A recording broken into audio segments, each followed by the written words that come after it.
வணக்கம் நண்பர்களே. இன்றைக்கி நம்ம வந்து ஸ்பேர்மென்ட் டீயோட பெனிஃபிட்ஸை வந்து பார்க்க போகிறோம்.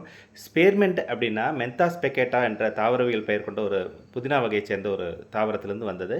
இந்த தாவரம் வந்து இதை வந்து டீயாக நம்ம பருகும்பொழுது என்னென்ன நன்மைகள் வந்து நம்மளுக்கு உடம்புல கிடைக்குதுன்னா, இது வந்து நம்ம உடம்புல இருக்கிற செரிமான சுரப்பிகளை தூண்டி அதன் மூலிமா செரிமானம் இயல்பாக நடைபெறுறதுக்கும், அது மூலிமா வந்து வயிறு வந்து உப்புசம் இல்லாமல் ஒரு நல்ல ஒரு ஆரோக்கியமான ஒரு செரிமானத்தை எடுத்துகிட்டு போகிறதுக்கும் இந்த வந்து ஸ்பேர்மென்ட் டீ வந்து ரொம்பவே உதவுது. அது இல்லாமல் இது வந்து பெண்களுடைய ஹார்மோனல் சிஸ்டத்தை வந்து ரெகுலேட் பண்ணுற முக்கியமான ஒரு டீங்க. இது மூலிமா வந்து பிசிஓடி, பிசிஓஎஸ் மற்ற இர்ரெகுலர் பீரியட்ஸ் இந்த மாதிரி அனைத்து விதமான ப்ராப்ளத்துக்கும் ஒரு பெஸ்ட் டீன்னு எடுத்துக்கிட்டோம்னா அது ஸ்பேர்மென்ட் டீ தான். இது இல்லாமல் இது ஆக்சிடேட்டிவ் ஸ்ட்ரெஸ், அதாவது செல்களில் ஏற்படக்கூடிய ஒரு இன்ஃப்ளமேஷனை வந்து தடுக்கக்கூடிய ஒரு முக்கியமான ஒரு டீயாக வந்து ஸ்பேர்மென்ட் டீ வந்து இருக்குது.